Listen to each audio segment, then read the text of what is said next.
Hola, buenas tardes, bienvenidos y bienvenidas a esta nueva sesión. Hoy tenemos una sesión más larga porque tenemos la parte de refuerzo, con lo cual tendremos hora y media de clase aproximadamente, un poco más, un poco menos en función de cómo vayamos. Y además vamos a ver bastantes cositas. Hoy vamos a terminar el tema 8 que estuvimos viendo de calidad y aprovisionamiento. La clase anterior nos quedamos en calidad y vamos a ver la parte de aprovisionamiento. También vamos a presentar la tercera actividad grupal que tenéis que realizar dentro de esta asignatura. Y además vamos a ver, a presentar y ver la preparación del examen de la asignatura. Os presentaré también un documento que se ha trabajado desde doctorado, profesorado de esta asignatura con diferentes modelos de preguntas y respuestas de examen para que podáis mirarlo, estudiarlo también junto con el contenido, las presentaciones de las clases, etcétera, y podáis preparar el examen. ¿Vale?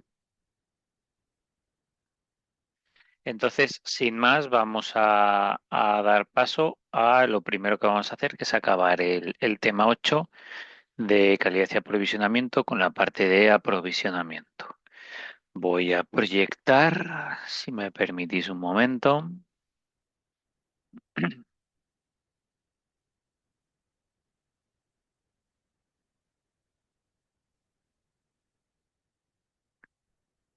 Vale.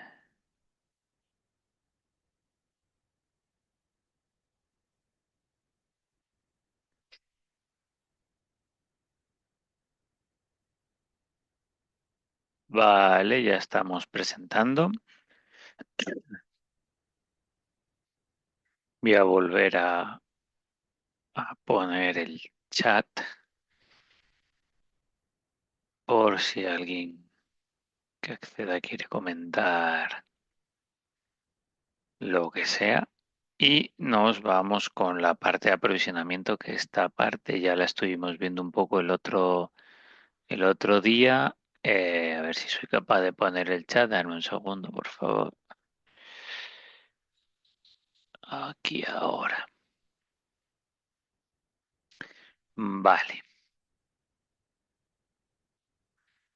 Muy bien, pues ya estamos. Entonces, el otro día recordad que estuvimos viendo toda la parte de calidad y empezamos a ver la parte del aprovisionamiento. ¿Qué estuvimos hablando del aprovisionamiento? Que el aprovisionamiento básicamente se trata de adquirir aquellos recursos que no vamos a disponer dentro de nuestra compañía, dentro de nuestra área interna. ¿Qué tipo de recursos? Pues bien, la compra de materiales, que pueden ser bienes tangibles, como componentes físicos, materias primas, etcétera. También vamos a contemplar dentro del ecosistema del aprovisionamiento alquiler de equipos y temas de recursos humanos, de capacidad de personas. Pues podemos tener por capacidad temporal, maquinaria especializada, talento externo como outsourcing, etcétera. Y luego pues tenemos servicios puros. ¿Qué servicios puros? Pues básicamente seguros, garantías de ejecución, asesorías, asesoramiento legal, licencias, todo lo que a lo mejor nosotros no tenemos un departamento puro de legal o sí, pero queremos adquirir aparte pues un bufete de abogados o lo que sea, ¿no? Bien sea laboral, bien fiscal, bien mercantil, etcétera, ¿no? Y todo el tema de licencias. Pues esto es todo lo que conlleva la parte de aprovisionamiento. Entonces, ¿qué podemos decir del aprovisionamiento? Se trata de asegurar que el proyecto dispone de los productos, servicios y capacidades externas necesarias para alcanzar sus objetivos. Esto se traduce a que tenemos que asegurarnos con el aprovisionamiento que vamos a poder contar con todos los recursos que necesitamos y que hemos estimado a lo largo de los procesos de planificación para poder cumplir los objetivos y que esté evidentemente dentro de nuestro presupuesto. ¿Qué hay o qué vemos dentro de la parte de aprovisionamientos? Pues como hemos dicho, nosotros vamos a trabajar con requisitos y especificaciones de nuestros clientes que pueden ser externos o internos. Nosotros tenemos nuestros recursos en la empresa, pero podemos contar con ciertos proveedores que nos van a suministrar estos servicios y los productos. Esta imagen un poco refleja lo que sería todo el proceso, ¿no? Y lo que hemos hablado. ¿Qué se puede adquirir? ¿Qué se puede aprovisionar? Pues materiales, alquileres, aparatos, incluso alquileres de coches, recursos humanos, seguros, etcétera, etcétera, etcétera. Y aquí nos quedamos en la sesión anterior. ¿Qué hablamos aquí? Aquí estuvimos hablando de que las adquisiciones contribuyen al beneficio de la empresa. ¿Por qué? Porque nos permite reducir los costes y el tiempo de ejecución, por lo tanto vamos a mejorar nuestros márgenes. ¿Por qué? Porque si nosotros necesitamos una materia prima o un recurso para 2 semanas, pues lo adquirimos y empezamos a pagarlo en el día uno y a las 2 semanas de finalización podemos liberar ese recurso que hemos adquirido, ¿no? Sin embargo, si fuera un recurso nuestro propio o tenemos que iniciar unos procesos de contratación, etcétera, pues los costes se dilatan en el tiempo y además los costes se encarecen. Ahora, hay riesgos, ¿no? Entonces, antes de decidir si vamos a provisionar o no vamos a provisionar y lo vamos a cubrir de forma interna, pues hay que valorar todos esos riesgos y decidir qué hacer. ¿Qué vamos a hacer? ¿Cómo vamos a trabajar? ¿Vamos a hacerlo nosotros? ¿Vamos a comprarlo nosotros? En FreshGo, que requerimos una nueva infraestructura logística, ¿no? Una nueva aplicación. ¿La vamos a desarrollar nosotros? Oye, a lo mejor en el mercado hay alguna que nos sirve para lo que queremos, a lo mejor en primera instancia o definitivamente, y que es un pago por licencia, ¿no? Pues al final es un poco ejemplos. Vosotros no creo que a muchas compañías o muchos de vosotros, vosotras, se os ocurra poneros a diseñar y a construir un procesador de textos o una hoja de cálculo. Pues a lo mejor compráis una licencia de Microsoft o de Google Sheets o Google Docs, Office, ahora el Office 365, etcétera, etcétera, etcétera, ¿no? Lo mismo con un project, ¿no? O un sistema de gestión de project, pues hay software de project que es gratuito, hay software de project management que no es gratuito, pero al final, pues a lo mejor para ciertas tareas que requerís en cierto momento, pues tampoco os ponéis a construiros vosotros vuestro propio software, ¿no? Por ejemplo. Entonces, al final, dentro de todo esto, pues lo normal es que valoréis en base a una regla, ¿no? Es decir, ¿cuál es mi negocio? ¿Qué aporto, no? Y entonces centrarme estratégicamente en mi business. Y todo lo que no sea mi core business, pues externalizarlo. ¿Por qué? Porque no nos va a dar una aportación diferencial. Eso puede ser una regla interesante, que no hay que cumplir a rajatabla y habrá que ver cada circunstancia y cada caso, ¿no? Pero bueno, puede ser una idea a seguir, ¿no? Pues dentro de la estrategia del micro buy, de hacer o comprar, dentro de logística, pues hay que ver, por ejemplo, un desarrollo interno de flota. La inversión inicial es muy alta, sin embargo, si subcontratamos el API de Globo es baja porque pagamos por uso, es un pago por uso. El control de datos con algo interno es total nuestro, pero claro, subcontratando, pues ahí perdemos control de datos, ¿no? Porque ya es compartido con la compañía de Globo. El riesgo operativo es un alto riesgo asumido de que puede ir algo, puede fallar algo y encima es nuestro. Si falla algo con el API de Globo, pues el riesgo es transferido, ¿no? Al final, oye, que está fallando algo. Tiempo de lanzamiento, pues es lento, meses, años, depende de lo que haya que construir, ¿no? Eh, Subcontratar una API de Globo, implantarla en nuestro sistema y hacer la integración, pues es más inmediato, es un proceso de semanas, normalmente, ¿no? Eso suele ser menor tiempo que el hacerlo de cero. Y luego también tenéis que tener en cuenta para el qué hacer, si, cómo qué decir, si hacer o comprar, los criterios de selección, ¿no? O sea, no solo hay que tener en cuenta criterios financieros de qué me viene mejor por presupuesto, si adquirirlo o hacerlo, sino también hay que ver la estrategia. No, es que yo quiero algo muy puntual o yo quiero que forme parte de mi core. Y además, como quiero que forme parte de mi core, y yo no quiero estar ligado a ningún a ninguna empresa de producto, ¿no? A ningún fabricante. Entonces, a lo mejor, aunque sea más caro, decido hacerlo yo. Pero luego también hay que ver si tengo la capacidad para hacerlo o no, tanto económica como estructural, porque a lo mejor tengo que adquirir proveedores para poder hacerlo. Y temas técnicos, tengo capacidad técnica para hacerlo, tengo infraestructura, tengo equipo de mantenimiento, voy a tener que contratar todo.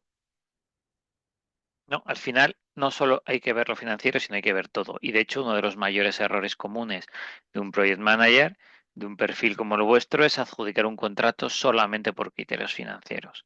Lo que hay que hacer es adjudicar un contrato por el global de todos los criterios, teniendo en cuenta que a lo mejor el financiero, en función de qué proyecto sea o de qué producto o qué programa, pues puede tener más o menos peso que en otros, ¿no? Pero eso es lo que se aconseja.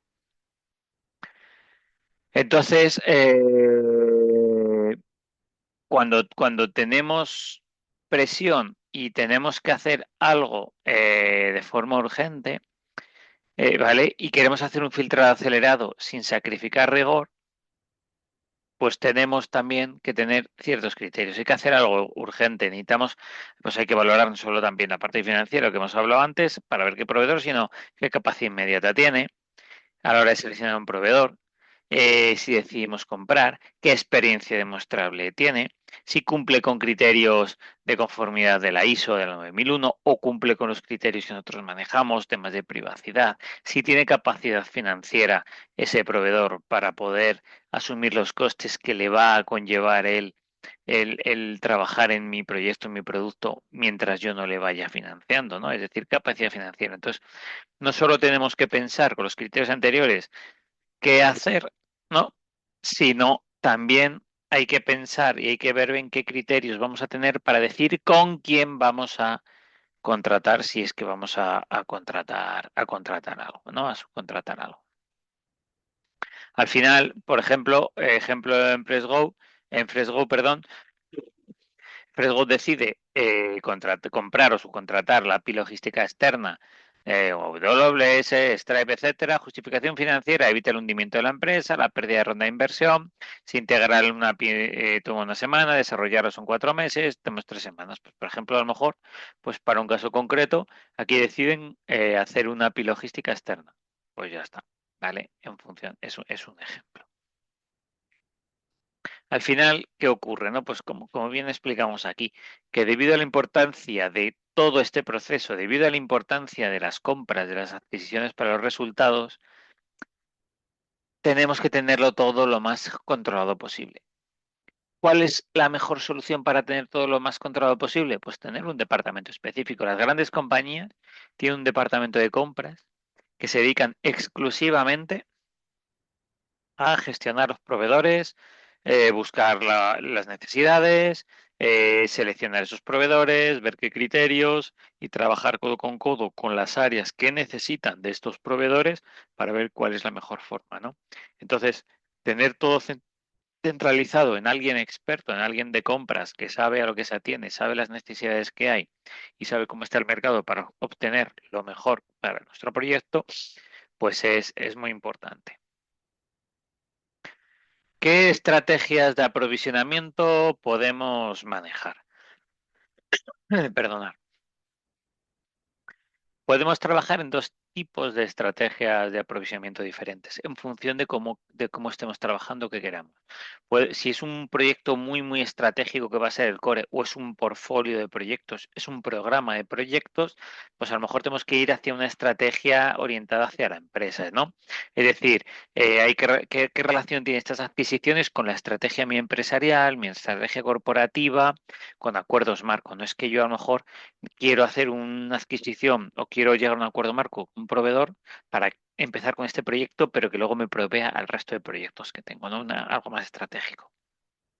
En cambio, a lo mejor solo quiero algo específico para mi proyecto de ahora, ¿no? Vale, pues entonces una estrategia orientada al proyecto. ¿Qué relación tienen las adquisiciones concretamente con este proyecto? Y no, entonces aquí no tiene sentido firmar un acuerdo marco, porque el acuerdo marco es más a nivel de estratégico, ¿no? A nivel de, oye, quiero que colabores conmigo. ¿En qué? En lo que necesite, en lo que salga.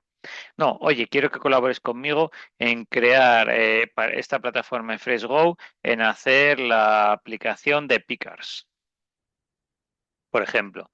Vale, pues si solo es para esto, pues entonces a lo mejor es directamente no hace falta un acuerdo marco, sino que es un contrato de prestación de servicios, de proyecto cerrado, como sea, para este caso, este proyecto en concreto. Entonces tenemos esas dos estrategias. Y para llevar a cabo la adquisición, una vez que hemos decidido que lo vamos a hacer y qué es lo que necesitamos, pues entonces hay que trabajar en tres fases. La preadquisición, es decir, lo que ya hemos hecho, que necesitamos y hablar con nuestro departamento de compras si lo tenemos y si no, pues nosotros mismas, para buscar qué proveedores hay en el mercado que cumplan con nuestras exigencias a nivel procedimental y que además eh, puedan proveernos de los servicios que necesitamos.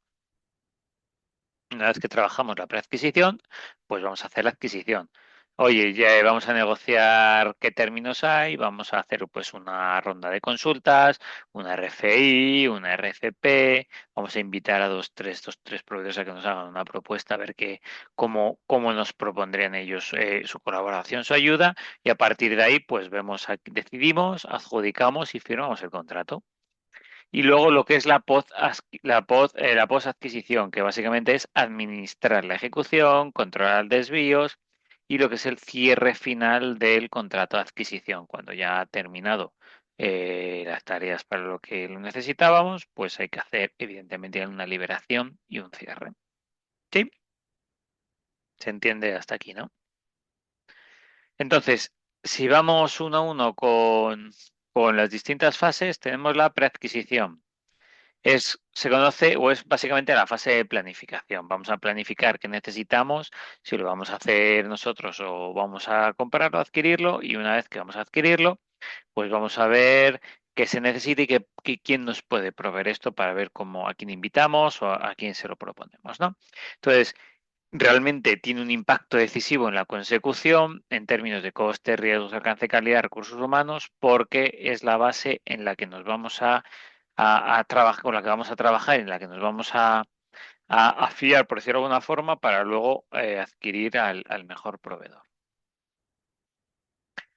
Dentro de la preadquisición tenemos el proceso de planificación y gestión de las adquisiciones, ¿no? Que es el proceso que documenta las decisiones de adquisición del proyecto. Oye, hay que adquirir por esto, por esto, por esto, especifica el enfoque e identificamos a los proveedores potenciales. ¿Qué dice el PMBOK de 2016? Pues que el objetivo de esta fase es definir exactamente cuál es el alcance del aprovisionamiento, qué es lo que se va a entregar, cómo, cuándo y cuánto va a costar. Aparte, tenemos que ver cuáles serán los recursos necesarios para la ejecución, cuáles son los riesgos y qué condiciones se van a requerir de los potenciales suministradores para asegurar el suministro y así minimizar el riesgo. Dentro de la preadquisición también podemos ver otro de los procesos que hay en el proceso de adquisiciones, ¿no? Que es efectuar las adquisiciones. Este es el proceso de obtener la respuesta. Nosotros hemos lanzado una RFI, una RFP, hemos invitado a ciertos proveedores de renombre con los que queremos trabajar o ya hemos trabajado que nos manden sus propuestas y obtenemos esas respuestas para seleccionarlos y adjudicarles un contrato. Aquí este proceso nos va a permitir alinear las necesidades de los interesados internos y externos con los acuerdos. A lo largo de este proceso vamos a recibir estas ofertas, estas propuestas, donde nuestro equipo o nosotros, si participamos de primera mano, aplicaremos los criterios de selección que previamente hemos definido para seleccionar uno o X, depende de lo que necesitemos, ¿vale? Entonces, el proceso de preadquisición, para que os quede claro en esta diapositiva, hay que planificar y definir el alcance y las especificaciones de lo que queremos, hay que hacer una búsqueda de los suministradores, de los proveedores, hay que solicitar las ofertas, hay que hacer una selección en base a estos criterios de la empresa adjudicataria y vamos a negociar el contrato. Importante, en los criterios de selección, como hemos dicho antes, no solo centraros en el precio, evaluar capacidad técnica, riesgo, estabilidad, financiera, que se alinee con la ISO 9001, con las políticas con las leyes del país que sea, con las políticas de protección de datos, privacidad, etcétera, ¿vale? Es muy importante, no solo el precio. Y luego que la negociación, como hemos visto, como ya sabemos cómo hay que trabajar las negociaciones, pues que sea win-win, no que ganéis vosotros y ellos no, porque entonces nos van a prestar el mejor servicio, o no que ganen ellos y vosotros no. Se trata de que vosotros como project managers y líderes busquéis dentro de la negociación ese paradigma win-win o win-win-win donde todas las partes ganen. ¿Sí? Por ejemplo, cuando hablamos de FreshGo, en este caso, nuestra negociación estratégica, que es nos basamos en la interdependencia, desde FreshGo vamos a aportar volumen masivo y recurrente de pedidos. El Globo nos va a aportar una flota capilarizada y la tecnología de enrutamiento, una oferta ágil. Por lo tanto, es algo que a nosotros nos viene fenomenal y Globo con nosotros está estupendo porque no nos pisamos. Y es una relación win-win donde todos ganamos. Una vez que tenemos hecha la preadquisición, pues vamos a generar la adquisición o la fase, que es la fase de ejecución. Es donde el proceso de aprovisionamiento, nuestro proceso de adquirir, se mueve de lo que es la parte teórica a realmente al lado de la ejecución de un plan. Es decir, vamos a hacerlo, vamos a trabajar, etcétera. Aquí es donde está el proceso de controlar o administrar las adquisiciones, ¿vale? Que es el proceso que gestiona las relaciones de las adquisiciones, monitorizamos la ejecución de los contratos, efectuamos cambios si corresponde, etcétera, ¿no? ¿Cuál es el beneficio clave de este proceso? Pues que nos va a permitir ver cómo están trabajando nuestros proveedores en base a métricas, en base a seguimiento, en base a lo que hayamos definido nosotros como estrategia de control y administración, ¿no? Sí. Entonces, ¿cómo controlamos y administramos el contrato? Pues, como hemos dicho, monitorizando, supervisando la ejecución técnica y financiera, y la financiera es muy importante y la técnica también, trabajando muy bien la gestión de cambios, porque a lo mejor hay que efectuar correcciones, ajustes al contrato. ¿Por qué? Porque de inicio habíamos pensado que íbamos a necesitar algo y por el camino pues nos ha surgido una nueva necesidad que no teníamos contemplada y que además es necesaria para poder llevar a cabo el trabajo, ¿no? Y que puede ser perfectamente, oye, que es que esto que te dije 3 semanas, pues realmente nos hemos dado cuenta que hemos retrasado, hay más alcance y lo necesitamos 6 semanas, ¿no? La gestión de cambios. Y luego la relación bidireccional, ¿no? Trabajar muy bien con los stakeholders, vosotros con vuestros proveedores con vosotros, para que todos estemos informados y todos estemos alineados en todo momento. Aquí hay otra clave, el tipo de contrato, ¿no? El tipo de contrato a utilizar es decisivo en las condiciones de suministro de servicios, de la adquisición, porque de función de qué contrato seleccionemos, vamos a tener unos riesgos u otros. Y al final, el tener unos riesgos u otros nosotros o el proveedor, pues el proveedor a cuanto más riesgo, pues probablemente el precio pues sea un precio mayor, ¿no? Entonces, tenemos, aquí os pongo un poco el riesgo, diferentes contratos, ¿no? Que ahora vamos a verlo, que los vamos a clasificar en alto riesgo para el comprador, que somos nosotros, o alto riesgo para el vendedor. Dentro de esos dos límites, vamos a ir viendo cuáles son, qué tipos de contrato, por decirlo de alguna forma, es mejor en cada uno de los momentos. Entonces, ¿quién asume el riesgo en los tipos de contrato? ¿No? Por ejemplo, la parte en un contrato en una fase de diseño, ¿no? El comprador, o sea, nosotros estamos adquiriendo a un proveedor para hacer algo, pues a Globo para lo que hemos dicho en Fresgo, ¿no? Pues nosotros, que somos Fresgo, decimos, oye Globo, queremos hacerlo así, así y así, ¿vale? Entonces, ¿qué ocurre? Que si luego lo hacemos y el resultado no es el esperado, el riesgo es nuestro, porque nosotros somos los que hemos dicho lo queremos hacer así, así y así. En rendimiento, por ejemplo, nosotros decimos qué métricas queremos que cumpla la aplicación y nos dicen que no hay problema. O sea, aquí el riesgo no es nuestro, es el riesgo del vendedor, porque nosotros hemos establecido unas métricas que queremos y el vendedor es el que ha dicho que las cumple. Si no las cumple, pues es problema suyo, ¿no? Si hablamos de temas funcionales, nosotros como comparadores solamente decimos el uso final esperado, pero no les damos más detalle, ¿no? Oye, queremos esto, el API de Globo para poder generar los pedidos y el picker y tal. ¿Cuál es el riesgo? El riesgo es del vendedor. ¿Por qué? Porque como no le detallamos más y no nos pide que le detallemos el alcance, él puede asumir cosas que nosotros no queremos. Y entonces, a lo mejor le toca retrabajar cuando nos lo presente y nosotros no estemos confortables con lo que nos ha entregado. Entonces hay que hacer una balanza, como hemos dicho, entre riesgos asumidos por nosotros como empresa y riesgos asumidos por cliente. En el caso de FreshGo, pues riesgos asumidos por nosotros, pues tener esa actitud del inventario en tiempo real, calidad y higiene de la comida, el empaquetado seguro en origen, pues es responsabilidad nuestra. Riesgos que asume el Globo, pues tener el API funcionando siempre, cumplir los tiempos de recogida para que los pickers vayan por el pedido a tiempo y que los entreguen al usuario a ti en tiempo y en forma, por ejemplo, ¿no? Y todo esto tiene que quedar muy claro en el contrato. El contrato tiene que decir y dividir bien claro las responsabilidades. Oye, esto es tuyo, esto es tuyo, esto es mío, esto es mío. Y entonces, ¿y para qué se ve todo esto? ¿O cómo afecta los riesgos? Pues en función de los tipos de contrato que podemos trabajar. Podemos trabajar con un contrato a precio fijo, donde el riesgo lo asume totalmente el vendedor.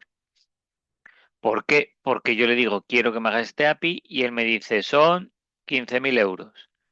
Pues si al final te gastas 30.000 es tu problema. El riesgo lo asume el vendedor.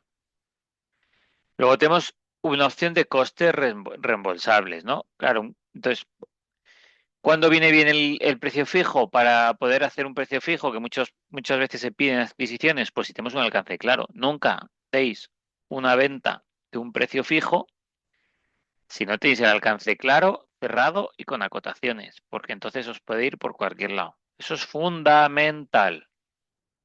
El riesgo lo asumís vosotros. Costes reembolsables. Aquí tenemos un alcance incierto, hay mucha probabilidad de cambio y entonces pues se dice lo que nos cuesta el proyecto. Entonces, el riesgo aquí no lo asumimos nosotros, no lo asumimos, no lo asume el proveedor, lo asumimos nosotros como Fresgo, como comprador, porque vamos a pagar los costes reales más los honorarios. Oye, ¿no? Sí que es verdad que es más rápido, pero es más riesgo porque no sabemos cómo va a ir. Y luego tenemos el time and materials famosos, que se trata de, necesito algo ya, necesito a alguien para mi equipo porque es que lo necesito mañana, 3 semanas, ponme a alguien ya que te pago lo que esté, ¿no? Y pagas por hora normalmente o por jornadas. Entonces, el riesgo es híbrido, es un riesgo compartido. ¿Por qué? Porque yo tengo que tener a esa persona cuando yo digo si soy el proveedor y si soy el cliente tengo que pagarla, ¿no? Entonces se paga por tarifa acordada, por consumible y es bastante sencillo y es muy cómodo y es muy común en el mercado, por ejemplo, de la tecnología el trabajar en time and material.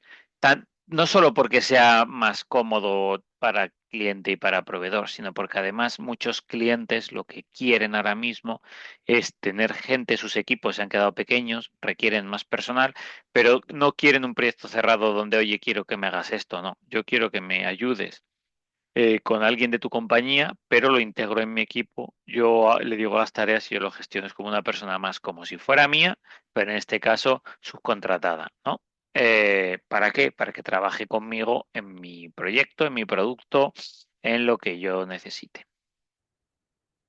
¿Sí? ¿Se entiende bien? Entonces, si vamos uno a uno, contrato de precio fijo, que es una falsa seguridad, ¿no? ¿Cuál es la ventaja? Es un puesto 100% blindado para el comprador. Tú a mí me has dicho que esto vale 10, pues 10. ¿Qué ocurre? Que si el alcance inicial es incierto, el proveedor puede que infle masivamente el precio. Entonces, a lo mejor, si yo no le digo bien el alcance, pues en vez de 10, me dice que cuesta 20 y es el doble, y yo tengo que aceptarlo. ¿Cuál es el riesgo para mí? pues que realmente lo haga en 10 y he pagado el doble. ¿Cuál es el riesgo real para el proveedor? Pues que como el alcance está delimitado, no está bien limitado y es incierto, pues es que a lo mejor él puso 20 pensando que podía irse a 20 y son 40. Entonces, ¿cuándo hay que usarlo? Cuando los requisitos son inflexibles, estáticos, conocidos al 100%, tenemos el alcance totalmente cerrado. A partir de ahí, cualquier cambio, proceso de gestión del cambio, donde hay una revisión presupuestaria. Costes reembolsables. El comprador paga todos los costes reales incorridos más un horario extra, que es el beneficio del proveedor. Entonces, el riesgo cae totalmente en el comprador y es un riesgo de sobrecoste infinito. Es decir, yo pago todos los costes reales y encima te tengo que dar un fee pues, por X motivos, ¿no? Entonces, se puede utilizar en proyectos de I+D puros, en alta innovación, eh, donde hay, pues, queremos hacer un escenario, una vacuna para el COVID, en nuestro caso FreshGo. Y, y es que el alcance, si queremos esto, pero ni sabemos, hay que ver cómo, etcétera. Pues podría ser, ¿no? Uno de estos dos, o bien este, o bien un tema en material. Vamos a coger a los mejores expertos en temas de vacunas y vamos a ponernos a trabajar juntos en mi departamento. Pues yo pago una tarifa, la que sea por hora, por jornada, y ya está, ¿no? Entonces, está abierto en su alcance final como el CR, como los costes reembolsables, pero las tarifas están fijadas. Es decir, es un fixed price. No es, la única diferencia es no es un coste por proyecto, sino que es un coste por persona en función de lo que tarde. Es muy interesante porque permite iniciar el trabajo de forma inmediata y es perfecto para inyectar talento de forma rápida, bien por lo que se llama body shopping, bien por staff augmentation, etcétera, etcétera, etcétera. Por lo tanto, dentro del aprovisionamiento, tener claro, hay que ver qué hacer, si lo hacemos, fabricamos o lo compramos. Dentro de eso hay que ver cómo la fase de preadquisición, la adquisición y luego la postadquisición, que es el cierre y todo lo que hemos dicho, ¿no? Importante. ¿Qué contratos? Pues en función del proyecto, de los requisitos, etcétera, pues habrá que negociar uno y otro, ¿no? Y como veis aquí, el tipo de contrato que negociemos no solo va a ser del objeto del proveedor, del suministro, del servicio, de la relación del cliente de nosotros con el proveedor. O sea, hay factores externos que también pueden influir en esta decisión. Puede haber factores geopolíticos que influyen en esta decisión o factores de otra índole, factores políticos dentro de la compañía, etcétera, etcétera, etcétera, ¿no? Entonces, por ejemplo, un ejemplo de adquisición dentro de nuestro caso de éxito de FreshGo, pues para tener una agilidad técnica para toda la parte del API, de lo que queremos hacer, pues utilicemos un time and material. No queremos un precio fijo porque hay meses, porque no tenemos meses de negociación para cerrar el alcance. Con la urgencia que tenemos, no podemos hacer un precio fijo, definir todo al dedillo, reuniones de negociaciones, etcétera. Entonces, ¿qué queremos? Pues un tema en materia de, oye, dan ponme a alguien que yo necesito más músculo en el equipo para estas 3 semanas. ¿Cuándo lo necesitas? Desde mañana. Pues mira, mañana tienes a María y a Sonia y a Roberto. Pues ya está, María, Sonia y Roberto entran al equipo y se ponen desde el día siguiente a producir, a trabajar para lo que necesitemos. Porque en este caso, nuestro FreshGo es un alcance incierto, puede ir variando, la urgencia, etcétera, etcétera. Entonces es mejor algo así. Y luego tenemos que gobernar el acuerdo, ¿vale? Es decir, firmar el contrato de aprovisionamiento no es decir, ¡hala! Ya tenemos todo hecho. No, no, no, no, no, no, no nos confundamos, ¿eh? Es el inicio de la administración de ese contrato, de ese acuerdo. Entonces tenemos que gobernarlo, tenemos que medir, tenemos que validar, tenemos que estar pendientes de la ejecución técnica, una auditorías continuas de calidad, validación de entregables, etcétera. Pero también tenemos que gobernarlo de forma económica, financiera, con una certificación de los hitos alcanzados, tenemos que liberar los pagos programados si somos el cliente o nos tienen que liberar los pagos programados si somos el proveedor, ¿no? Y luego estar atento a cambios, a la parte legal, ¿no? Pues puede haber una gestión formal por disputas, esto sí, esto no, etcétera, por modificaciones de alcance, bueno, un poquito lo que hemos venido hablando antes. Y luego, por último, lo que hemos dicho que es el proceso de post-adquisición, que básicamente es la fase del ciclo de vida del producto o del servicio, donde ya hemos obtenido estas adquisiciones y se están ejecutando de acuerdo con el propósito. ¿Vale? Esta fase de post-adquisición hay que tenerla en cuenta durante la fase de planificación, que es donde vamos a ver toda la parte de administración del contrato y cierre. Monitoricemos la ejecución y cumplimiento de la calidad, gestionemos los cambios e incidencias, hay que aprobar los pagos y luego la parte de cierre.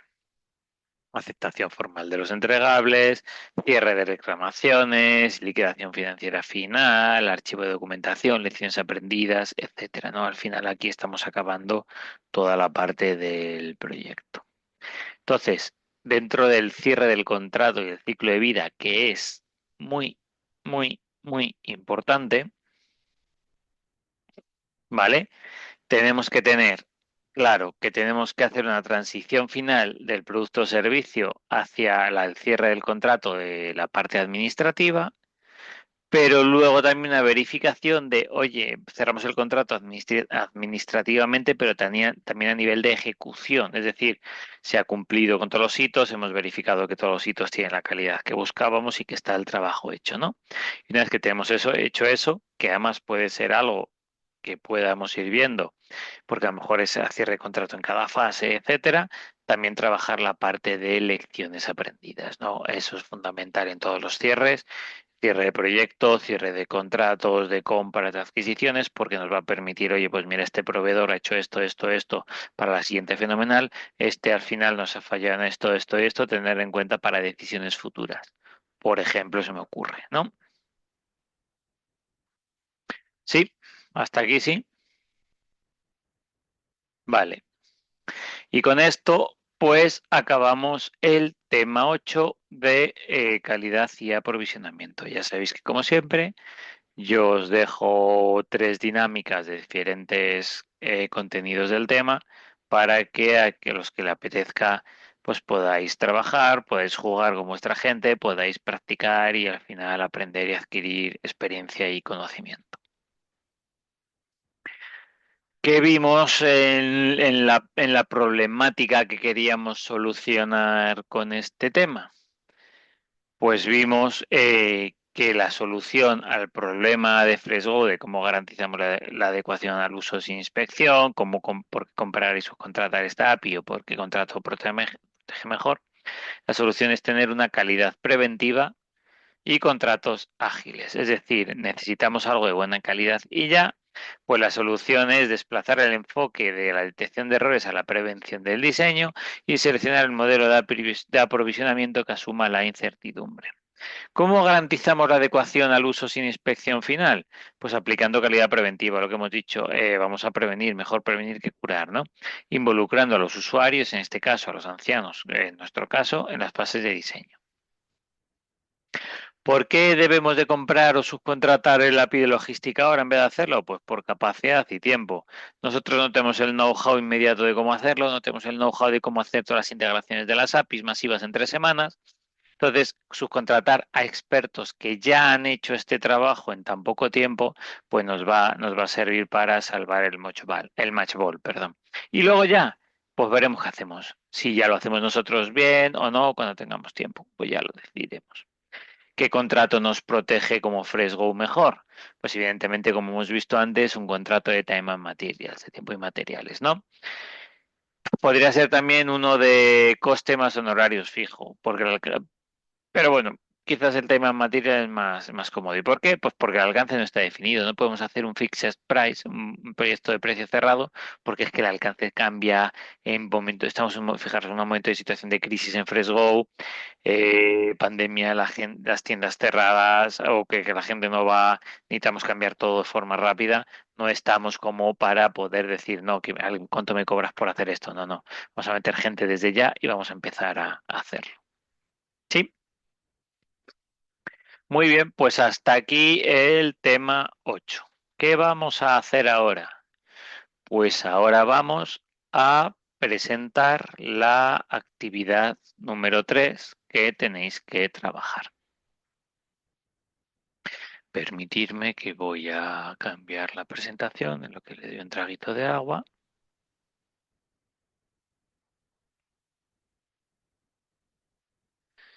Y vamos a ver la actividad 3.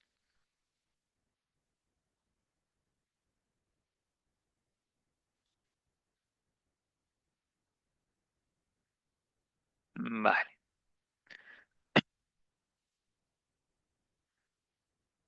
Muy bien, voy a compartir la pantalla. Vale, ahora vemos.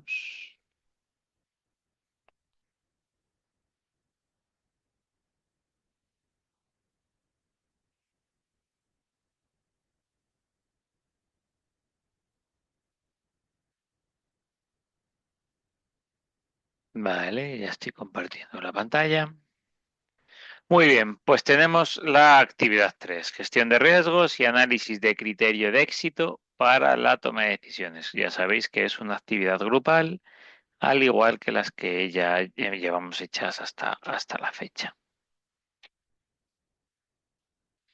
¿Qué hay que hacer? ¿Cuáles son los objetivos a trabajar en nuestra actividad?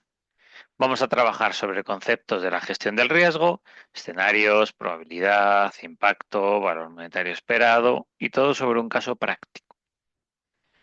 Vamos a poner en marcha, perdón, en práctica y en marcha el uso de los árboles de decisión. Recordar la técnica de árboles de decisión que nos va a permitir tomar decisiones de qué opción de todas es mejor, ¿no? Y luego vamos a analizar los criterios de éxito del proyecto. Estos son los objetivos de la actividad. Pautas de elaboración. ¿Qué hay que hacer? ¿Qué vamos a hacer? ¿No? Bueno, pues lo primero es ver un poco el caso. ¿Cuál es la situación con la que vamos a trabajar?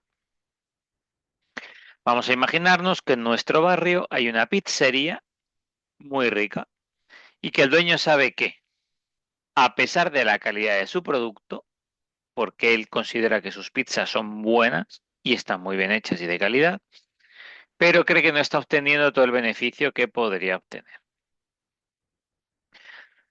El dueño de la pizzería, como es de nuestro barrio, nos conoce, os conoce, habéis ido de vez en cuando y sabe que trabajáis en dirección de proyecto y que vuestro proyecto es el desarrollo de grandes proyectos.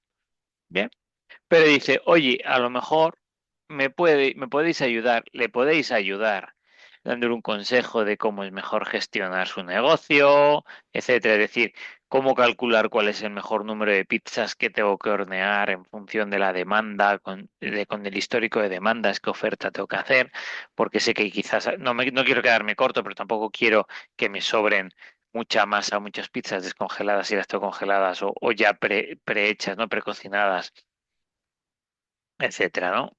O ya horneadas, ¿vale? Entonces, ¿cuál es el número adecuado de pizzas que debo producir, ¿no? Y luego hay que saber que hay días que él hace más pizzas de las que vende, por lo tanto el desperdicio es alto, otros días puede que no, ¿no? Que hace menos de las que necesiten sus clientes. Por lo tanto, yo llego, oye, quiero una pizza, Buf, pues es que ya se me han acabado. ¿Cómo que se te han acabado? ¿No?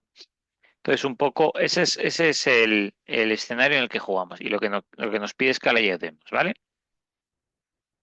Entonces, nuestro vecino de la pizzería de nuestro barrio nos envía, le pedimos, oye, pues mándame tus datos, tus estadísticas, tus números de las pizzas, ¿no?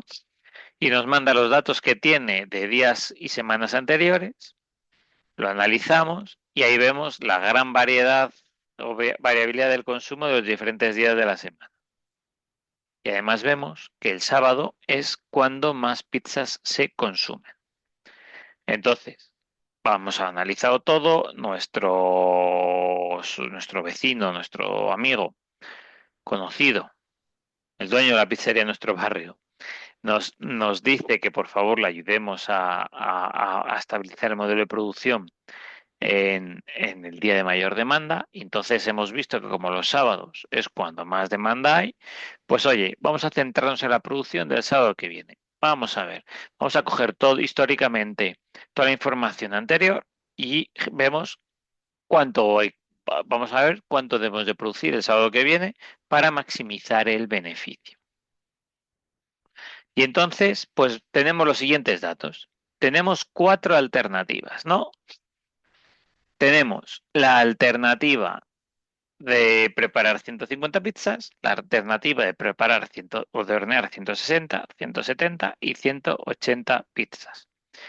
Y como tenemos las cuatro alternativas, pues decidimos cruzarla con, oye, vamos a suponer una demanda de 150, una demanda de 160 pizzas, una demanda de 170 y una demanda de 180. Son los cuatro escenarios que nosotros manejamos que pueden ser de venta para cada una de las decisiones. ¿Vale? Por lo tanto, ¿qué hay? Hay 16 posibilidades de horneados de pizza o de trabajar, ver qué hacer, ¿no? Hay cuatro escenarios de venta, 150, 160, 170 o 180, frente a cuatro alternativas de pizzas a hornear. ¿Vale? Con los datos pasados vemos que cada escenario de venta tiene una probabilidad diferente. O sea, que tengamos un escenario, que tengamos una demanda, que nos vengan a pedir 150 pizzas, hay un 20% de probabilidades. Que nos pidan 160, hay un 40%. Que nos pidan 170 pizzas, hay un 25% de posibilidades. Y que nos pidan 180 pizzas el sábado que viene, hay un 15% de posibilidades. Por lo tanto, esos son nuestros escenarios de venta.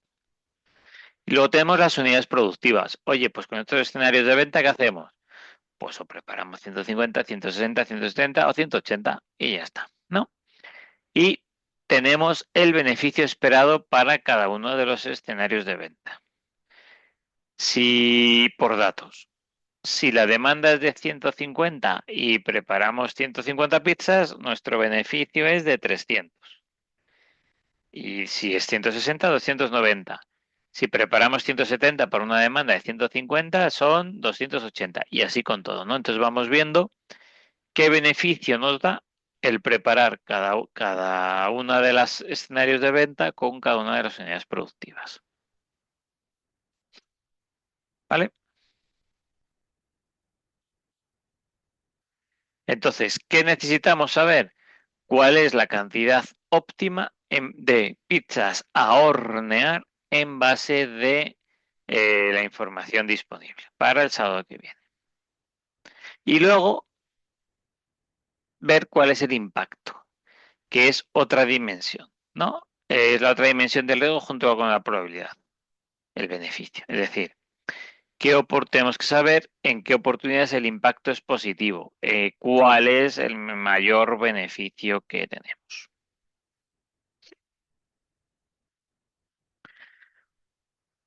Por último, una vez que ya tenemos esos dos datos, qué pizzas hornear y cuál es el beneficio, ¿no? Esperado aquí, la cantidad óptima y el beneficio, pues además el dueño nos dice, oye, ¿y tú que eres experto?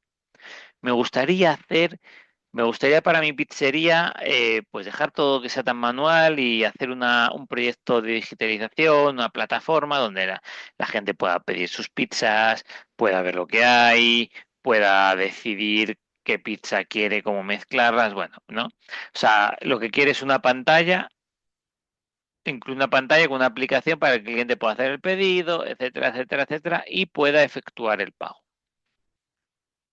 Una vez que el cliente hace el pedido, hace el pago, la comanda va a llegar a la cocina y ahí lo vamos a preparar.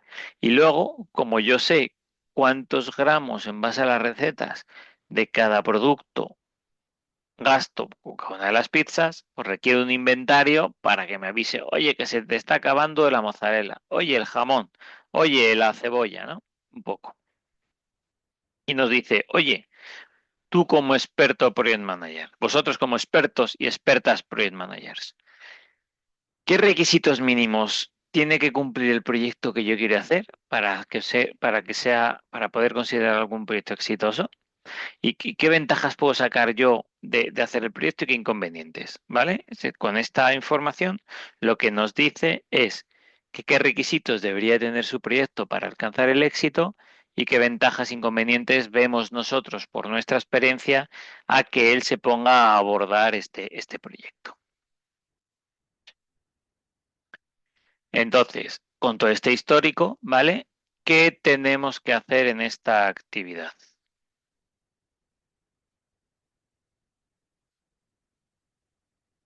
Uno, dibujar el árbol de decisión y calcular el valor monetario esperado para cada una de las cuatro alternativas que tenemos.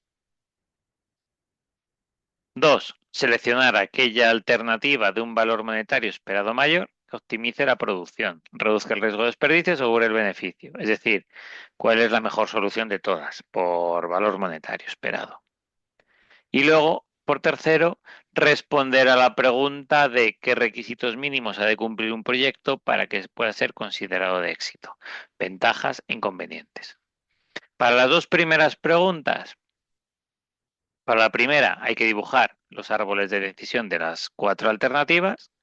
Pues coges alternativa uno árbol de decisión, y lo explicáis, alternativa 2 árbol de decisión, alternativa 3 y alternativa 4, ¿vale?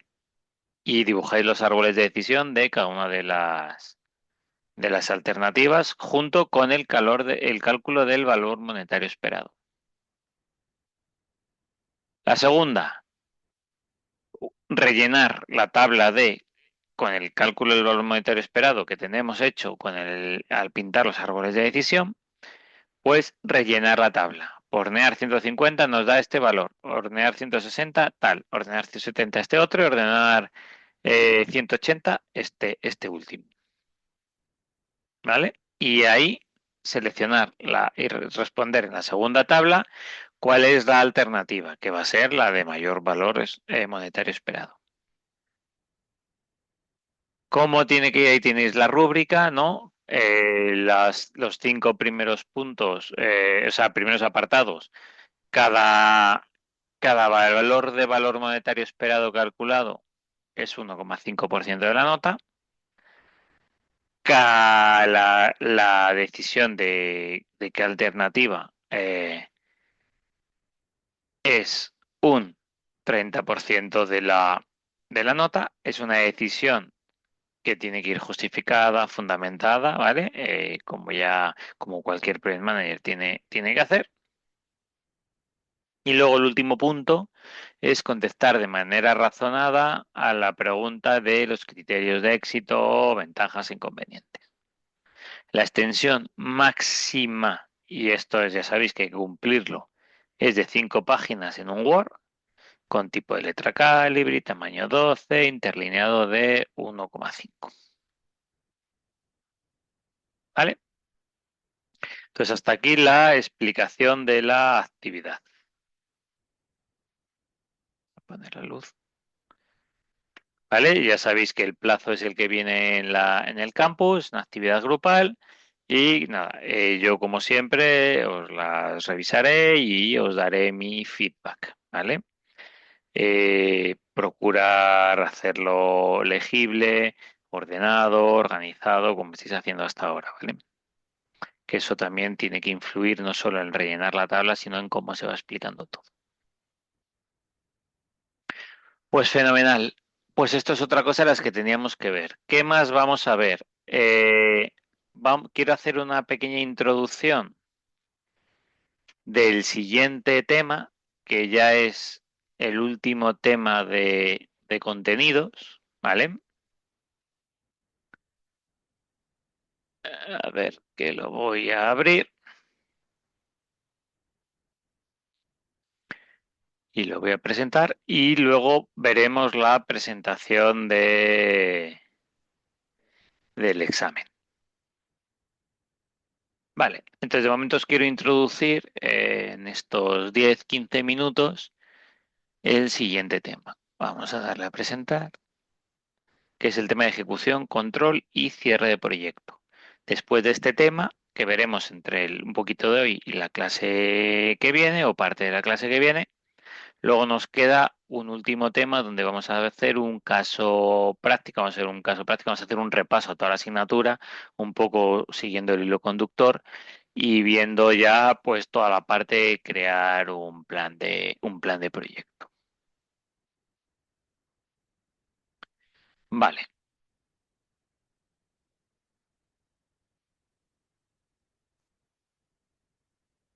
voy a compartir y arrancamos unos minutos y luego vemos la explicación del examen.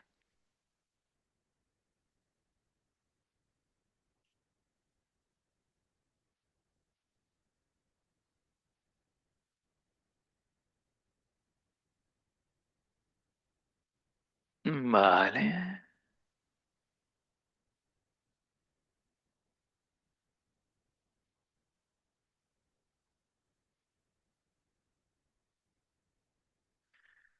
Muy bien, pues como os he dicho,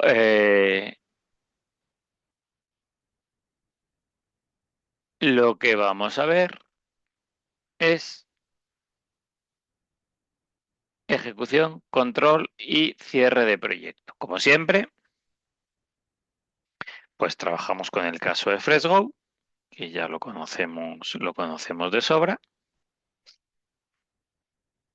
¿Y qué problema vamos a trabajar en este último tema de contenidos, ¿no? Vale, de ejecución, control y de cierre del proyecto. Pues estamos al final de la semana 2 del sprint de la semana 2 del sprint de 3 semanas de Fresgo. La interfaz UX UI está a medias, las APIs de Globo fallan intermitentemente, los gerentes de tienda no tienen muy claro su nuevo rol de pickers y encima el director de marketing nos envía un correo exigiendo que la web tenga que tener, ahora porque sí, un sistema de recetas saludables antes del lanzamiento. El equipo técnico está agotado porque está trabajando horas y horas y horas y no ve el fin y encima no ve que está ya saliendo. Y además, las reuniones diarias pues se han convertido, en vez de en reuniones de avance, en reuniones de desahogo y queja del equipo, eh, donde no se toma ninguna decisión. Simplemente es quejas, desahogo, quejas, desahogo. ¿Cuál es vuestro reto como project manager? Estabilizar la ejecución. Estamos en plena ejecución del proyecto, es un proyecto complejo, un proyecto de crisis, vamos a estabilizar la ejecución. Vamos a filtrar las solicitudes de cambio de último minuto sin bloquear la estrategia. Lo que queremos es que el proyecto no termine en un caos técnico, ¿no? ¿Vale? ¿Entendéis un poco el caso? Entonces, ¿qué preguntas manejamos para resolver en este tema? La primera, ¿cómo creéis que deberéis de gestionar la petición del departamento de marketing que ahora mismo pues no tiene mucho sentido de un sistema de recetas sin poner en riesgo la salida dentro de 3 semanas? ¿Qué podemos hacer para gestionar esta petición que ahora mismo pues probablemente no tenga mucha cabida, ¿no? ¿O sí? Luego, ¿qué cambios urgentes vos introduciréis vosotros como project managers en la dinámica de las reuniones para que vuelvan a ser reuniones productivas y eficientes y no reuniones de quejas largas? Y luego, ante la presión de hay que lanzar como sea, ¿qué pasos del proceso de cierre son innegociables? Es decir, estos pasos sí o sí hay que hacerlos o no se sale para asegurar que Fresgo funcione perfectamente, operativamente, el primer día de salir, ¿no? Estas son un poco las 3 preguntas que vamos a manejar y a trabajar en este tema. Oye, ¿y qué vamos a ver en este tema? Pues vamos a ver, por parte de ejecución del proyecto, cómo coordinar los recursos para llevar a cabo el plan que llevamos viendo durante toda la asignatura. Veremos reuniones, veremos cómo hacer tareas, conocimientos y habilidades, etcétera. Vamos a ver cómo monitorizar el control del proyecto. ¿vale? Es decir, tenemos que trabajar, ya sabéis, la monitorización y control. Hay que monitorizar y ver el estado del proyecto, de la fase, las actividades en todo momento, ¿vale? Hay que vamos a ver el control integrado de cambios, informes de desempeño, etcétera. Y luego el cierre del proyecto, que parece que es lo último y que es lo de menos importante, pero tiene una importancia vital. Sobre todo porque si sois proveedores, con el cierre del proyecto de los hitos os pagarán lo que falte. Si sois clientes, tendréis que pagar y tendréis que cerrar bien todo, meter lecciones aprendidas, etcétera, ¿no? Es decir, formalización de la aceptación del producto y hacer el fin del proyecto. Los cierres de contratos, cierres administrativos, lo que os decía, lecciones aprendidas, etcétera, etcétera, etcétera. Vamos a empezar por la ejecución. Como os decía, hoy vamos a ver un poquito, no sé si nos dará tiempo a ver la ejecución entera o no, y pararemos para seguir el próximo día. Y lo que haremos es empezar a ver la preparación de examen.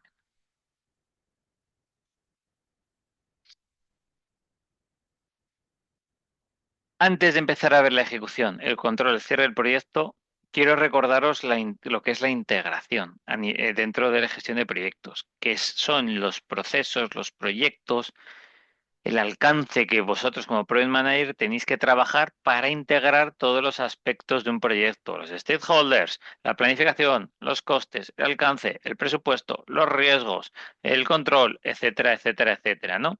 Es decir, tenéis que constituir el equipo de proyecto y hacer que se trabaje en todos los ámbitos, ¿no? Es un poco el rol de integrador que tenéis como Project Manager. Decíamos que vosotros vais a estar, vuestro rol va a ser el 90% del tiempo, si no más, comunicando e integrando todos los recursos, todas las fases, todos los procesos del proyecto dentro del ciclo de la rueda, ¿no? Del ciclo de vida del proyecto de la rueda.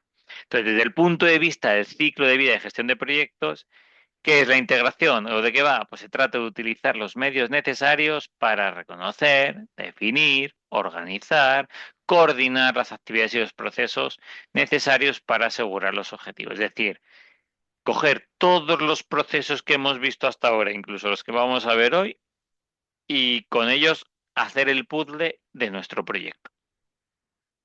Esto sí que es rol plenamente vuestro, del Project Manager. ¿Qué hace la gestión de la integración? Pues coordina personas, coordina recursos, procesos, decisiones, para asegurar que el proyecto avance de forma alineada con los objetivos, los requisitos y las expectativas de los interesados. No se os olvide los stakeholders, porque son los que os van a poder abanderar, apoyar o parar el proyecto, ¿vale? Entonces, ¿la integración qué es? Pues hay que priorizar esfuerzos, hay que anticipar riesgos, coordinar el trabajo global, etcétera. Lo que venimos diciendo hasta ahora, lo que va a ser vuestra tarea, junto con comunicar, comunicar, comunicar y liderar, liderar, liderar.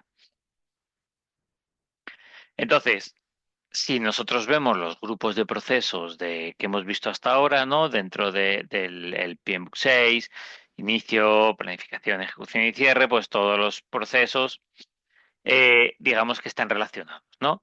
La ejecución hace uso de los recursos definidos de un plan, produce resultados, etcétera. Es decir, todos los procesos están relacionados. Y vosotros, dentro de las labores de integración, lo que hacéis precisamente es eso, es coger todos los procesos, todos los artefactos que habéis generado, todo el liderazgo, toda la comunicación, todo el equipo y hacer ese puzzle, ¿no? Entonces, los grupos de procesos de planificación dentro de iniciación, pues vais a tener que definir los objetivos, alinear la estrategia, análisis, lo que hemos visto hasta ahora, análisis de stakeholder, etcétera. Y todo eso tendréis que integrarlo en el proyecto. A la hora de planificar, definir el alcance, el tiempo, actividades, costes, cronograma, riesgos, calidad, compras, aprovisionamiento que lo hemos visto hace un momento, comunicación, etcétera, ¿no? Y todo eso lo tenéis que integrar en el proyecto junto con lo que habéis definido en los procesos de iniciación. La ejecución. Hay que poner el plan en acción, utilizar los recursos, hacer el proyecto, el producto, el servicio, es decir, ejecutar el proyecto, comunicar, etcétera. Todo eso tiene que ir ligado a los objetivos que se han definido, viabilidad, estrategia, alineación con stakeholders en la iniciación y a todos los planes y costes, riesgos que hemos definido en la planificación. Por lo tanto, hay que integrar todo una vez más. El cierre, reportar reportes, presentación del proyecto, del producto, aceptación, etcétera. Todo esto tiene que estar planificado y va a ser los resultados de la ejecución. Por lo tanto, hay que integrarlo en el proyecto. La monitorización y el control, que además es un proceso cross que va prácticamente desde el inicio del proyecto hasta el final, ¿no? Hay que evaluar si se cumple todo, pero si se cumple desde la iniciación, si cumplimos con el plan, si cumplimos con la ejecución, incluso si cumplimos con el cierre. Y de hecho, después de cerrar hay que monitorizar por si nos hemos dejado algo, surge algo, hay garantías, hay más cosas, ¿no? Que entonces, con todo esto que hay que hacer con con la monitorización y el control, y integrarlo en nuestro pool de proyecto. Entonces, al final, la integración es fundamental, es vuestro rol, es vuestra aportación. Junto, es la gestión, la integración y la comunicación. Entonces, la integración consiste en tomar decisiones sobre dónde concentrar los recursos cada día. Hoy hay que hacer esto y priorizar esto y lo otro. Hay que anticipar amenazas, etcétera, etcétera, etcétera. ¿Vale? Sabemos que hay riesgos. Estos riesgos, dentro de cada, vais a tener que trabajar, identificar amenazas y riesgos y prevenir en cada uno de los procesos. Y todo eso lo tenéis que integrar al proyecto. Si no hay alineamiento con los objetivos de negocio, las prioridades no son comunicadas, no hay una visión compartida, pues es un riesgo que se dan los procesos de iniciación y que es un riesgo que os tenéis que llevar al proyecto y que tenéis que controlar dentro de vuestro rol de integradores en el proyecto. Lo mismo si no hay planificación o el alcance no está bien definido o no hay no reconocen la complejidad, las estimaciones no son realistas, yo que sé, en la ejecución, si el equipo no tiene compromiso, si el stakeholder de turno no hace esto, el proveedor no cumple con lo que es, ¿no? En el cierre, pues que se le dé poca importancia al cierre, que no metamos lecciones aprendidas, que no tengamos criterios de aceptación, no los tengamos mal. En el control y evaluación, pues que no tengamos un proceso de control bien estructurado, que cada uno controle lo que quiera, que se nos olvide controlar aspectos importantes, yo qué sé. Cualquier riesgo que haya en cualquiera de estos proyectos, tenéis que integrar ese riesgo en el proyecto también, ¿no? En los procesos, perdón. Cualquier riesgo que haya en los procesos tenéis que integrarlo en el proyecto. Entonces, dentro de la parte de integración tenéis que integrar todos los procesos y tener en cuenta todos los riesgos y también tenerlos integrados. ¿Por qué? Porque vuestro rol, os vuelvo a insistir, es un rol de project managers con foco a la comunicación, a la integración, sin olvidarnos, por supuesto, por encima de todo esto, del liderazgo del proyecto. ¿Sí? Y ahora sí, es cuando debemos empezar con la ejecución, el control y el cierre del proyecto. Si os parece, vamos a dejar este tema aquí. Vamos a ver la presentación y la preparación del examen, que es algo importante, y retomamos como inicio en la parte de ejecución en la sesión de la semana que viene. Nos queda la sesión nos quedan tres sesiones después de esta, la del 17, 24 y el 1 de julio, si no estoy equivocado, donde cerraremos este tema, veremos el tema 10, que es un plan básico donde haremos un repaso completo a todo, que es muy interesante y os va a ayudar mucho. Y luego veremos también siguientes sesiones última en el tiempo que nos dé, que nos quede, pues un poco pautas del PMI, de la preparación del examen del PMP, otras, etcétera, ¿no? Para aquellos de vosotros y vosotras que estéis interesados en obtener la certificación. Entonces, si os parece, paramos de momento aquí el tema que continuaremos el próximo día y voy a abrir ya la última presentación que abro hoy, que es la explicación del, del examen que vamos a hacer, que vais a tener que hacer en la asignatura. Sí. Vale. Voy de nuevo a abrirlo. Y voy a compartir.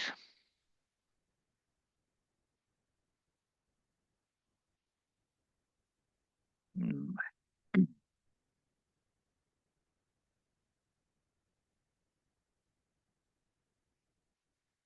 Estupendo.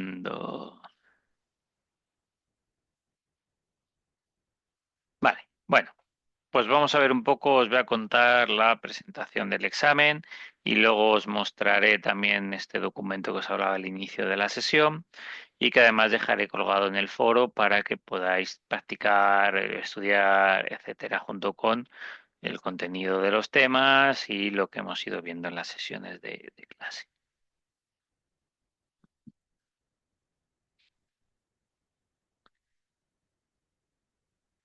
Bien, como ya vimos en la primera sesión de la asignatura donde hicimos la presentación, el examen es un 60% de la nota. Un 40% de la evaluación continua que se refleja, a mí me gusta reflejarla por la participación y por participación en foros y por el resultado de las actividades.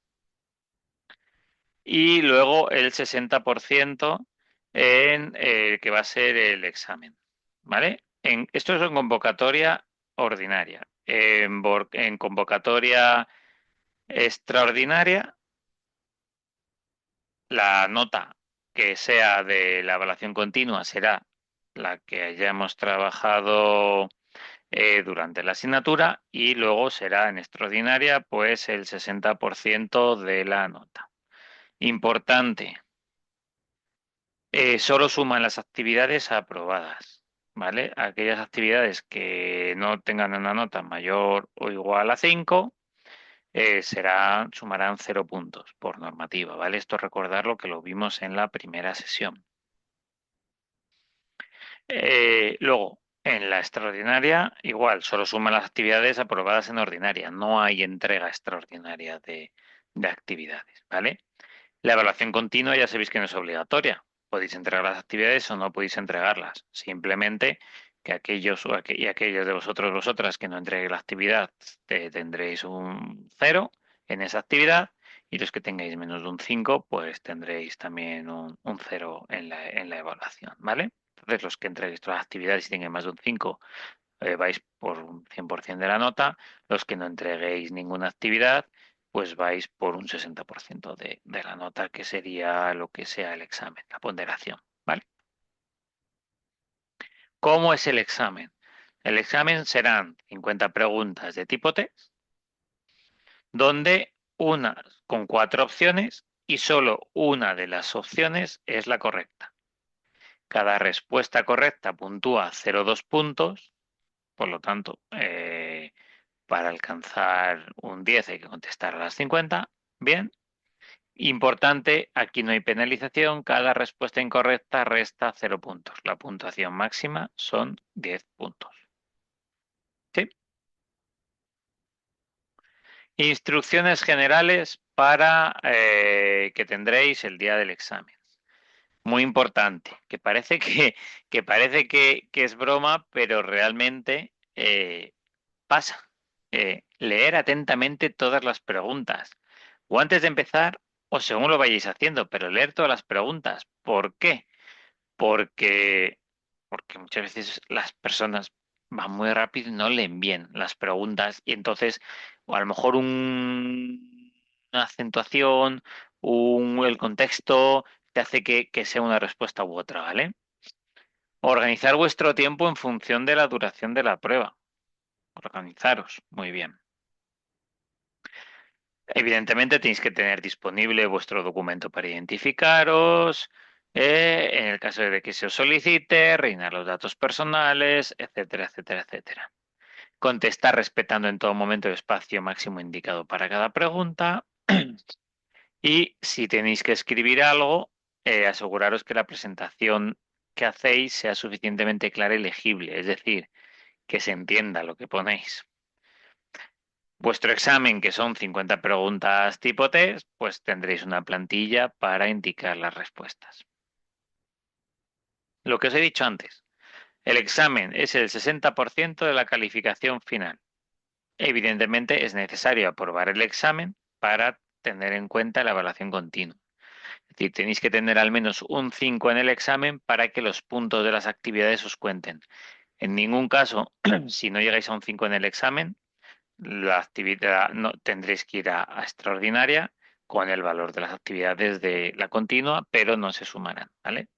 Es decir, tenéis que sacar un 5 en el examen para poder optar a los 40% de la nota de la evaluación continua.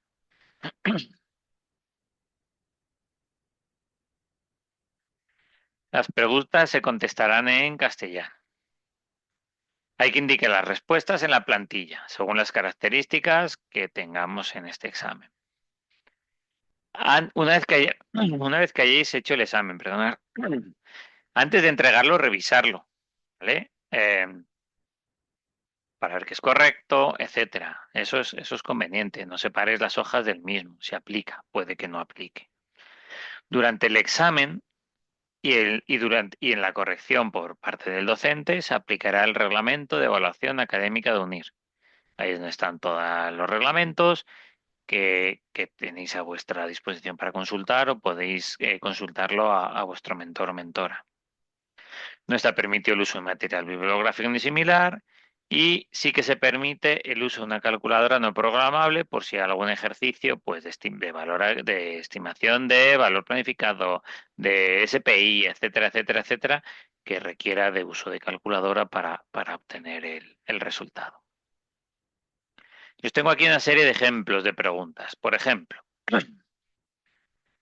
al revisar los requerimientos de personal y las lecciones aprendidas, si existe preocupación por no conseguir los recursos necesarios en 6 meses.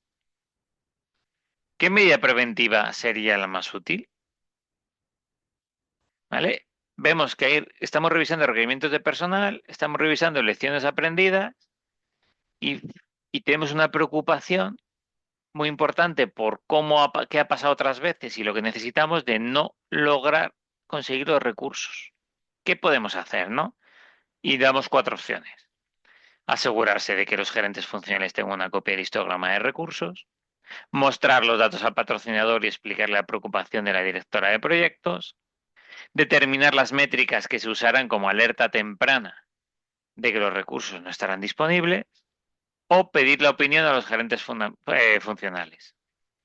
Pues hombre, como medida preventiva, en este caso lo interesante sería mostrar los datos al patrocinador de, oye, tenemos estos requerimientos con estas lecciones aprendidas y la directora y yo como directora de proyectos me preocupa no tenerlo.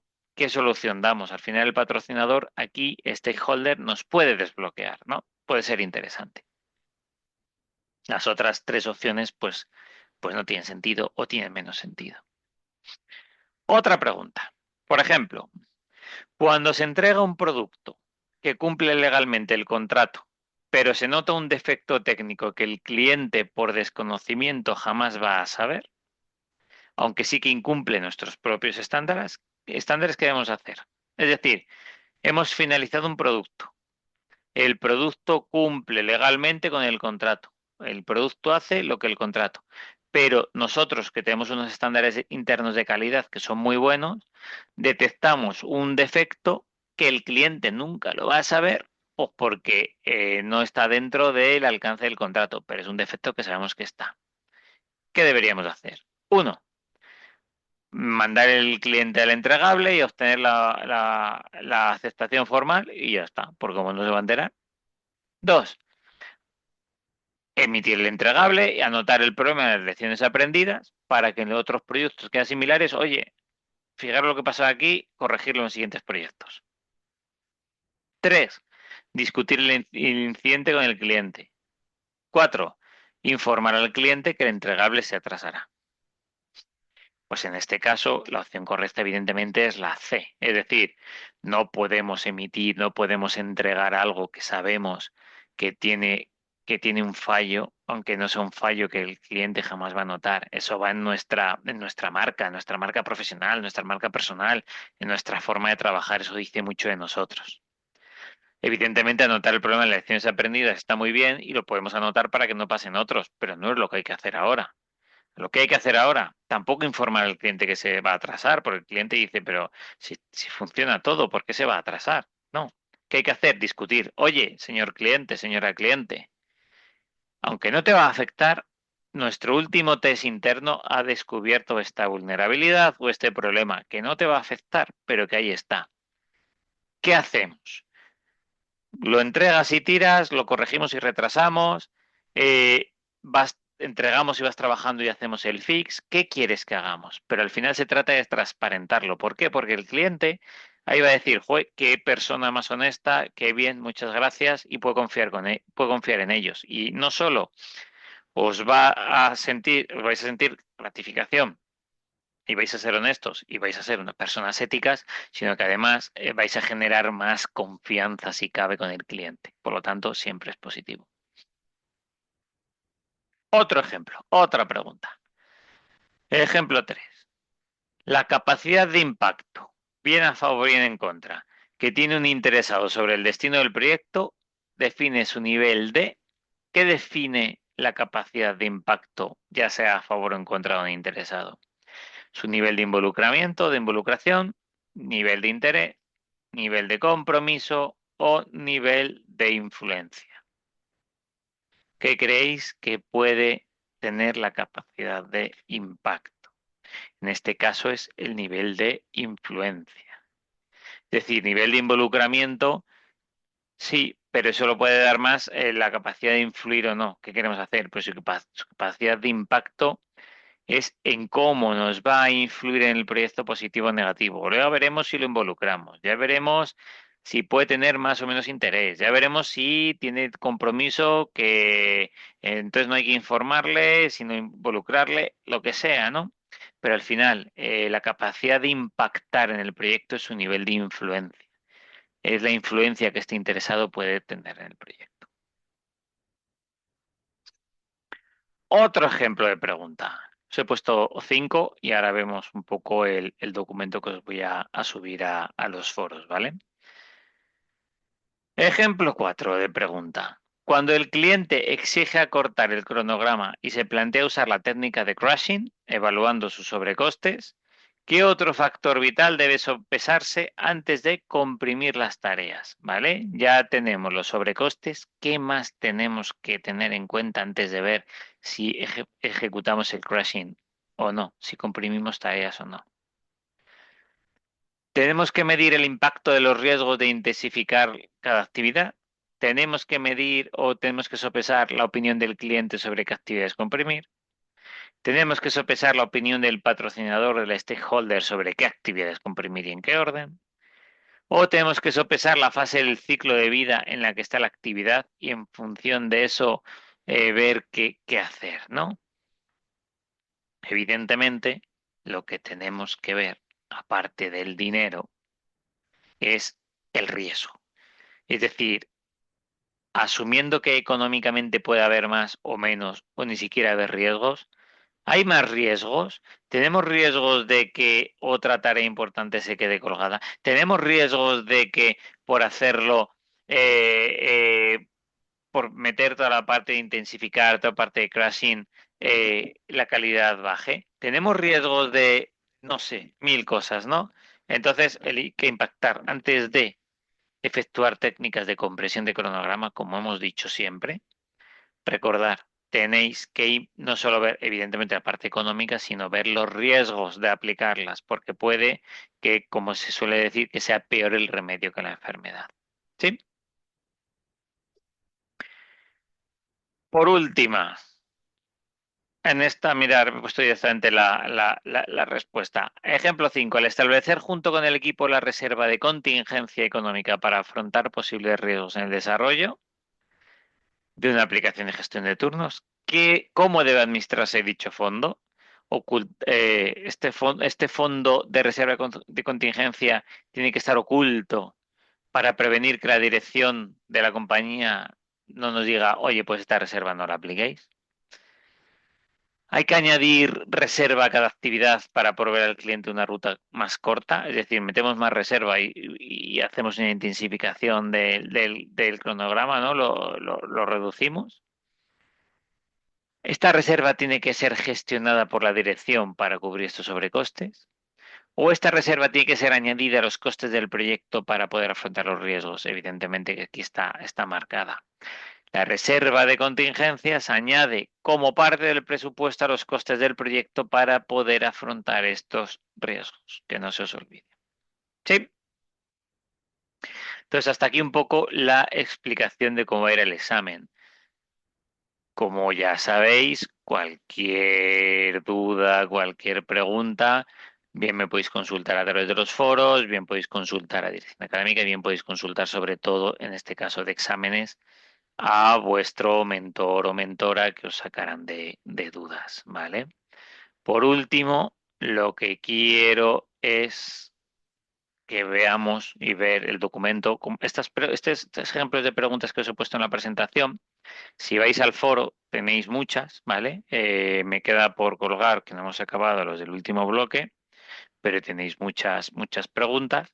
Y luego aparte voy a colgar este documento que se ha hecho desde docencia con muchas preguntas también que podéis practicar con las diferentes alternativas de respuesta y la respuesta marcada, ¿vale? Que vamos a ver ahora y os voy a compartir. Vale, por último, y ya con esto vemos y cortamos por ahí.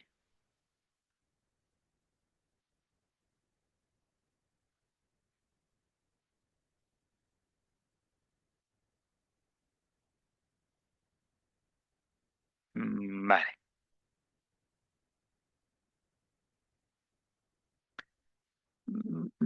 Vale, podemos. El foro.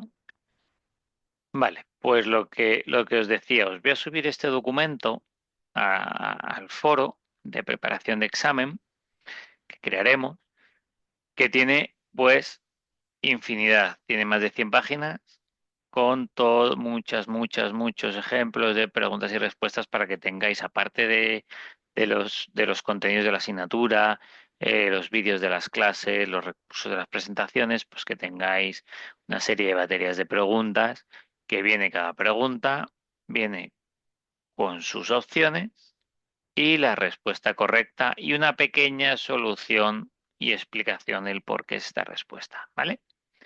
Entonces, hay preguntas de todo tipo. Si vais bajando, todas son iguales. 4 opciones, respuesta correcta, una pequeña solución si aplica. En este, pues a lo mejor no aplica, ¿vale? Pero es importante, ¿vale? Aquí veis por qué oportunidades, por qué las demás soluciones son correctas. Pues por esto. Entonces creo que viene muy útil para que podáis estudiar, practicar, etcétera, etcétera, etcétera. Entonces, como os digo, os lo dejaré, os lo dejaré colgado en el foro a partir de mañana, junto con la presentación de la preparación del examen que acabamos de ver, la presentación de la realización de la actividad 3 que acabamos de ver, y os voy a dejar subido también el tema de calidad y aprovisionamiento que hemos terminado hoy, ¿vale? A partir de aquí, pues, ¿qué nos queda? Pues como os decía, nos quedan las siguientes clases donde vamos a terminar de ver el tema 9 que hemos empezado a ver, que es el de ejecución, etcétera, que hemos quedado ahí. Nos queda el tema 10, que es, como os decía, el plan un plan básico de proyectos con el que vamos a revisar todo de nuevo, que está bastante bien. Y la última clase veremos lo que nos quede del tema 10 junto con la explicación de examen PMP y además que es la clase del 1 de julio, si no me equivoco. Sí, del 1 de julio también veremos la solución de la actividad 3 que hemos presentado hoy, ¿vale? Entonces nos quedan, por lo tanto, 3 clases a partir de ahora que tenemos que aprovechar para ver todo lo que nos falta de una forma, como hemos visto hasta ahora, creo que bastante detallada y bastante bien. Así que, pues sin más, no os entretengo más por hoy. Muchas gracias y cualquier duda, como siempre, a través de los foros correo de la plataforma, a vuestra disposición. Pasar muy buena semana y estamos en contacto. Un saludo. Hasta luego.